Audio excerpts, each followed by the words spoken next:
Even though you've been freeloading unemployed for so long, you're so cocky. Get out. Don't think you can live this luxuriously forever. As I lifted my face from the laptop I had been working on at the dining table, a sharp pain shot through my neck. Ouch, that's hot. I cried out, turning around to find my mocking mother-in-law holding a hair iron. I remembered she had been preparing to go out in the washroom earlier. Now, she was pressing that hair iron against my neck. So even a parasite like you feels heat. I was just testing how thick-skinned you are. You're completely useless, yet you live such a luxurious life. But I do work hard. Why are you treating me so terribly? You call that working? Staying at home and being lazy is not a job. It's about time you stop leeching off us. However, the real parasites were my husband and mother-in-law. I was the one paying the $5,000 rent, living expenses, and allowances for both of them. Despite that, I wondered why I had to endure such treatment. I've reached my limit. Leave this house immediately. Who knows what I might do next? Just to be clear, you really want me to leave? Once I go, I'll never come back to this place, you know? Yes, please do. I never want to take care of someone as poor as you again. I had become indifferent to such a home and family. Tears mixed with frustration and pain in my neck. I packed my belongings. Without looking back, I left my in-laws' house for good. My name is Kelly, 35 years old. It has been 2 years since I got married. Even before marriage, I had been working from home as a freelance writer. After graduating from college and working in a company, I had to quit and return to my parents' home when my father had an accident. I couldn't let my mother, who had difficulty walking, take care of my father alone. That's when I started looking for a job I could do from home. I began as a freelance writer with simple internet-related tasks. As my father recovered and I found more time, I gradually took on more work. It turned out I was quite suited for writing, and my income steadily increased. My articles were well received by readers, leading to direct contract offers. Before I knew it, I was earning more than I did as a company employee. During this time, I attended a reunion with my college circle friends. "Hey, isn't that Kelly? Long time no see." Someone called out to me. There I met Ben again, who would later become my husband, 2 years my junior. In college, Ben was always the life of the party, known for his quick decision-making and energetic personality. After graduation, he worked for a renowned foreign company. We didn't interact much during college, but that day, we talked in depth for the first time. Perhaps because our personalities were so different, our conversation never ran dry. After meeting a few times, we naturally started dating. "Hey, I really like foreign fashion accessories. My dream is to open a select shop that deals only with my favorites. In fact, I've already started preparing for it." For example, Ben shared his future dreams with me. I enjoyed listening to him. His mature intellect combined with a childlike curiosity made his stories seem achievable. Even a reserved person like me felt exhilarated just by listening, so I was genuinely happy when he proposed. A turning point came about a year after we got married. My father-in-law passed away suddenly. It was an unexpected death. "Kelly, would you mind living with my mom for a while?" My husband asked. Due to his father's job, his parents had been living in a luxury apartment for several years. But after his death, it was difficult to continue paying the high rent. Mom is still struggling to accept his sudden passing. She wants to stay there a bit longer, but the lease still has about a year left. Could we stay for that period? Indeed. It must be hard for your mother to move so soon after your father's passing. We can't leave her alone. Don't worry about the rent. Mom and I will cover it. But since it's expensive, could you help with the living expenses until my father's inheritance arrives? It's fine. No problem. It's a bit on the expensive side, but it's only for a year after all.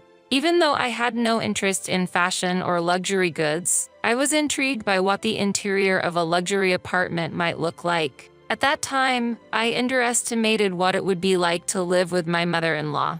Little did I know, it was the beginning of my hardships. From the first meeting, it was clear my mother-in-law didn't like me. When we went to announce our marriage, she said, of all people, Ben had to choose an older woman. How did you seduce him? I felt looked down upon. Thankfully, my father-in-law intervened then, but now he was gone. From the day we started living together, my mother-in-law made her intentions clear. I still don't accept you as Ben's spouse. Hearing this, my spirit, already trying to support my tired mother-in-law, began to break. The next day, from my appearance to household chores, I continuously received petty complaints and sarcasm. Kelly, even if you're indoors, stop dressing so sloppily. Do you realize where you are? Always be ready for guests. Dress properly. Huh? This isn't my loungewear, though. What? That's not loungewear. Jeans are not acceptable. Wear a skirt at the very least. Always have your makeup done before breakfast. Is this the high-end lifestyle? I wondered, but obediently responded with yes. In the evening, did you buy these ingredients from that store? How can you make such a poor meal with ingredients from there? It was from a nearby luxury supermarket. I'm sorry, did it not suit your taste, Mary? It's just a simple salad. Ben likes it, so I often make it.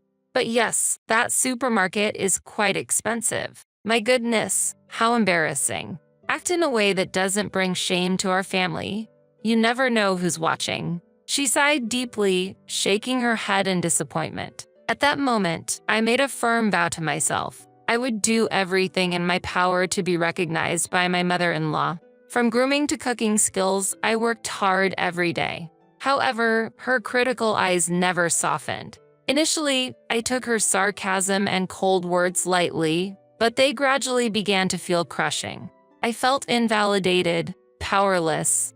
I wanted to confide in Ben, but our life together had changed. We used to enjoy our time as a couple daily, but since moving in, our opportunities to see each other had decreased. Sorry, I've been really busy with work lately. Hearing him say this tiredly, I felt unable to speak my mind. But being human, I have my limits.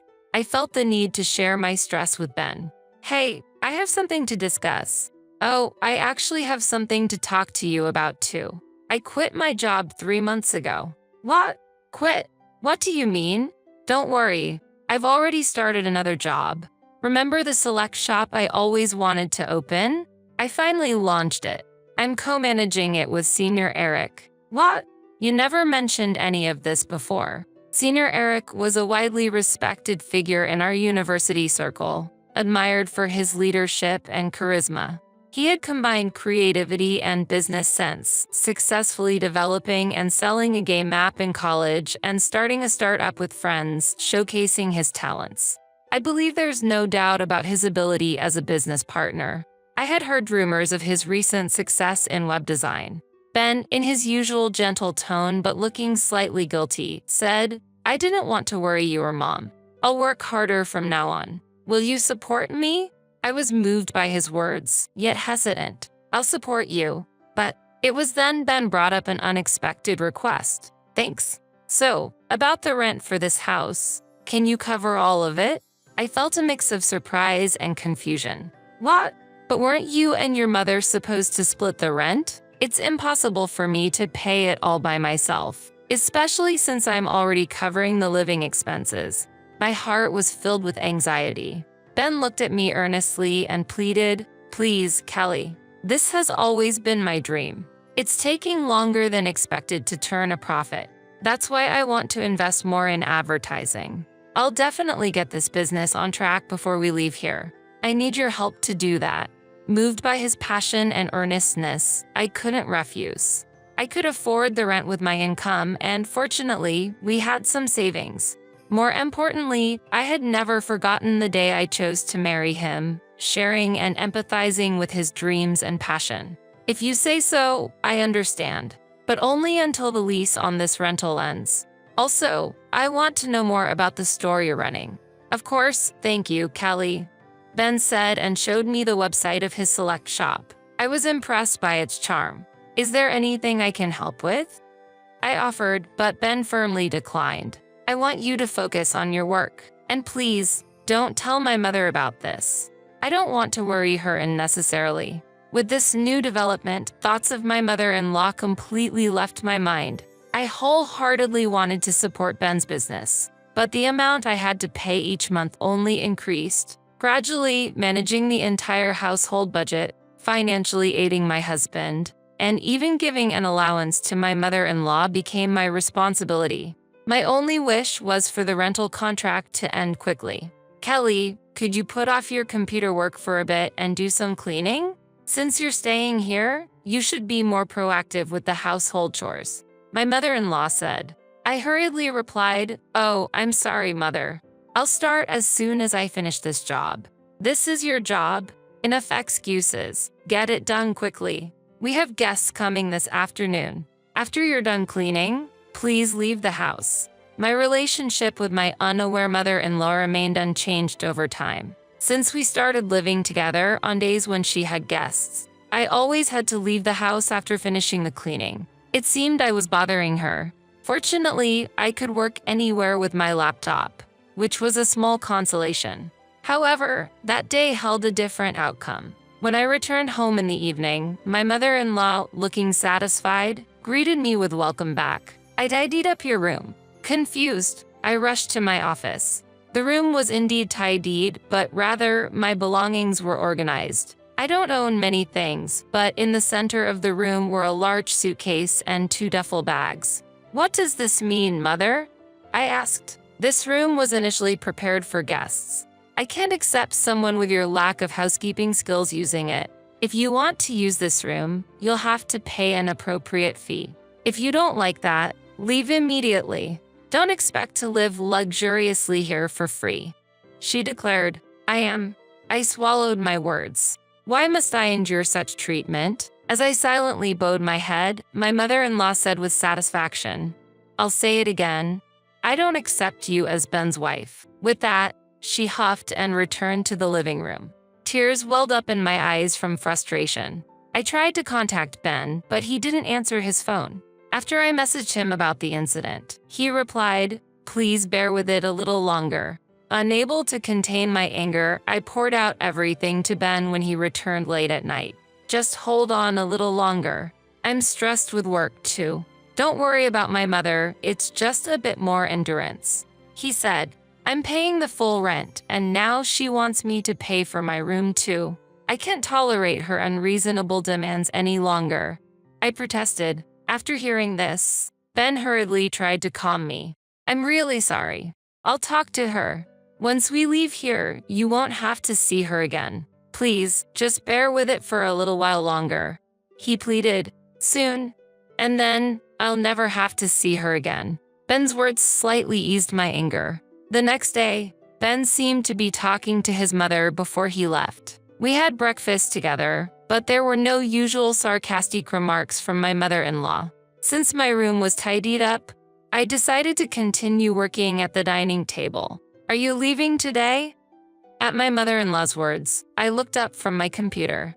Instantly, I felt a sharp pain in my neck. "Ouch, that's hot," I screamed, turning around to see my mother-in-law standing there with a smirk, holding a hair iron. "What are you doing?"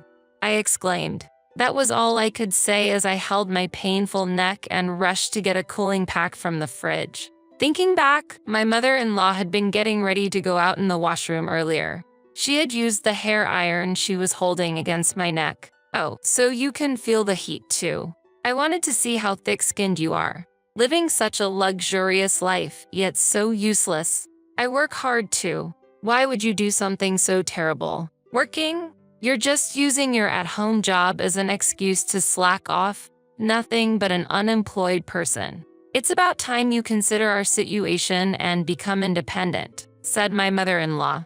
In reality, I was the one bearing the rent and living expenses. Yet, I couldn't understand why I was being treated this way. Before I knew it, I was glaring at her. "What's with that look? The look of a poor person. I've reached my limit. Leave this house immediately. Otherwise, I don't know what I'll do next. Am I really allowed to leave? I won't come back here ever again, you know? Yes, that's fine.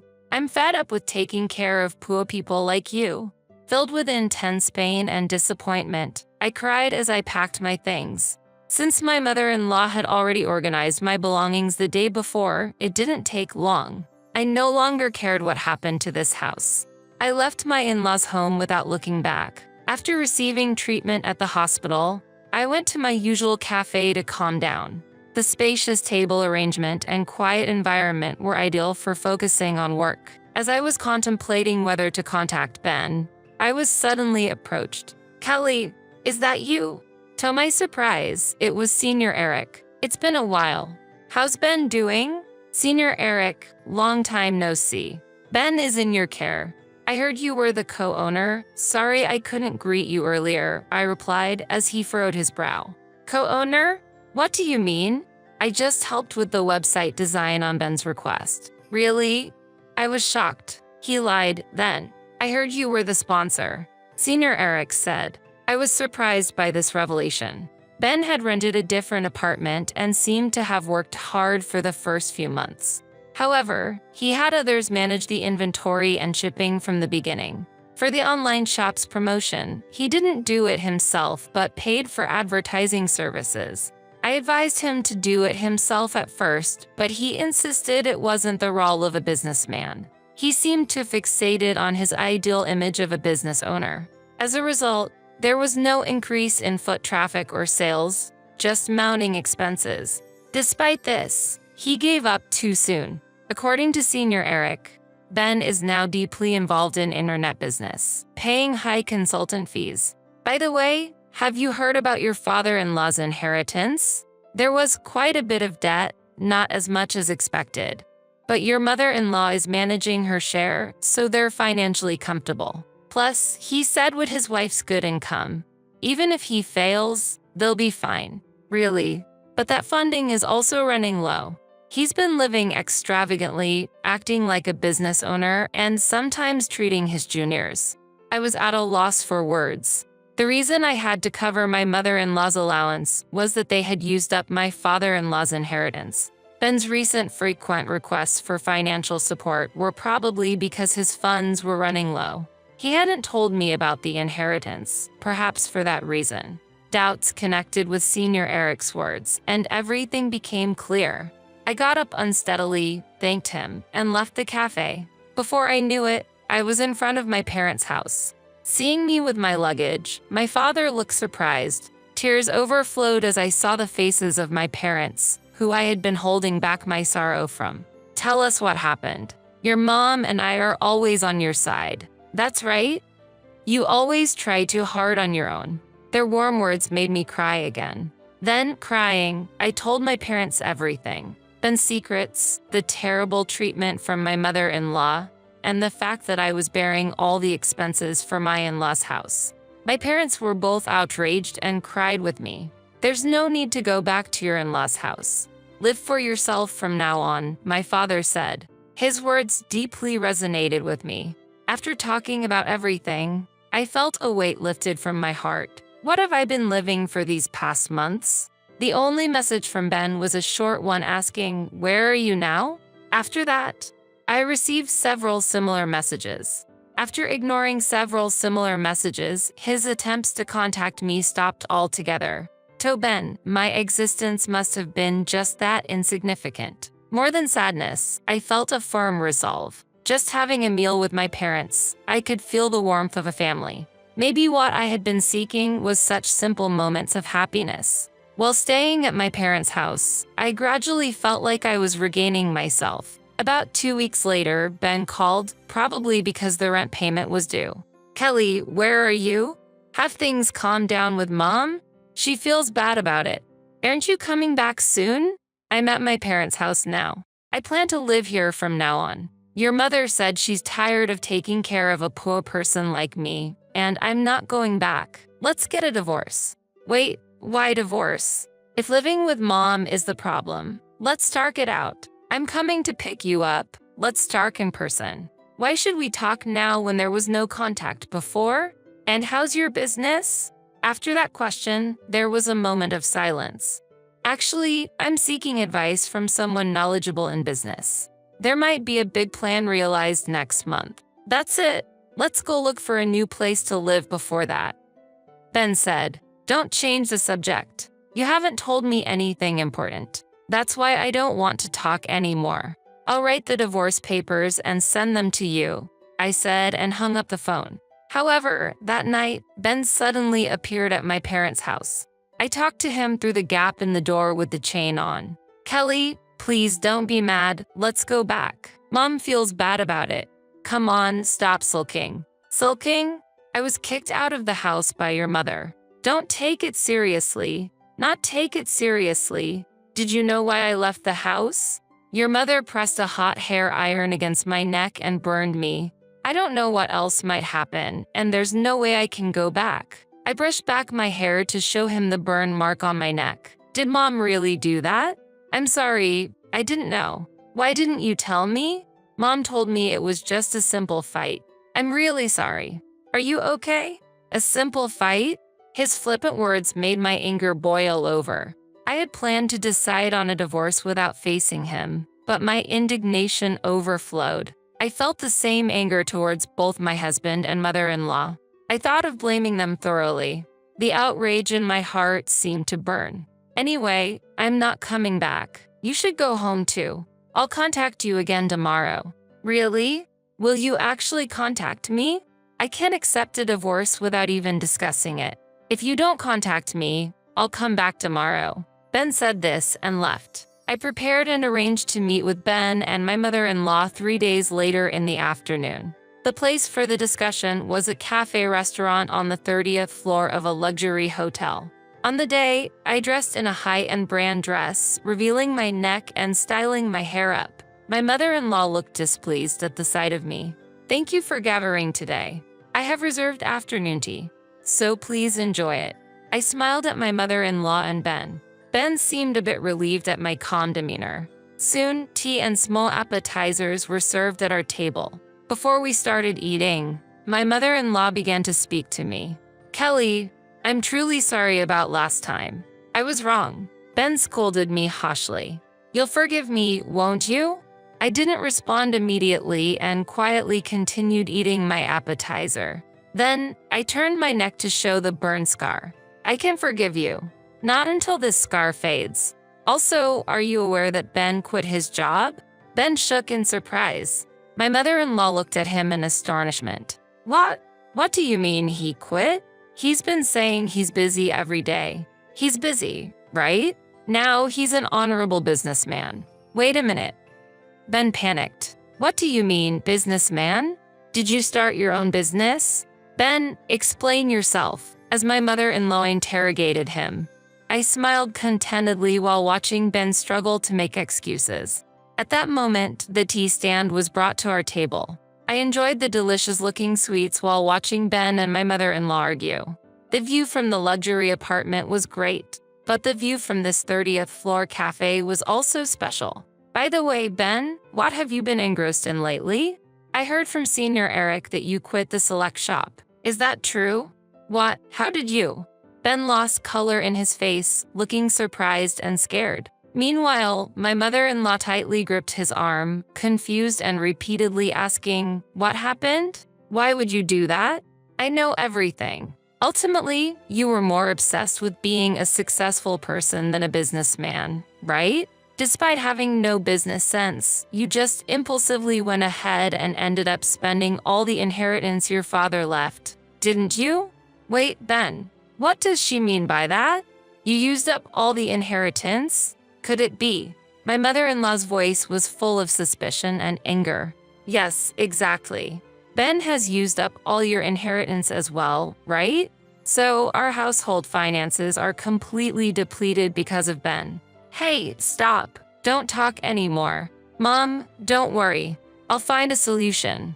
Ben was frantically trying to control the situation. My Ben I believed in betrayed me so much. My mother-in-law's voice was filled with despair, and she leaned back on the sofa in shock. Her expression was clouded with despair, and she seemed unable to say anything more. I continued speaking calmly while pretending to be unaware.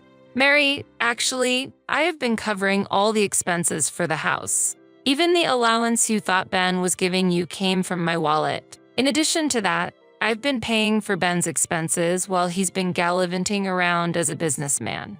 No way. How could that be?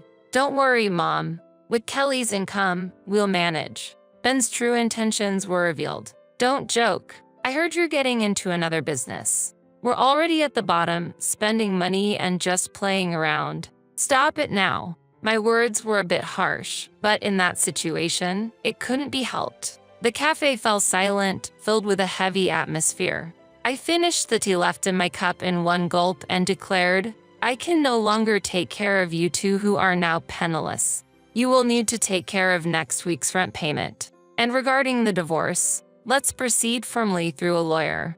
As I stood up, I took out the divorce papers from my bag and placed them on the table. Ben pleaded tearfully, I don't want a divorce. Please, don't do this.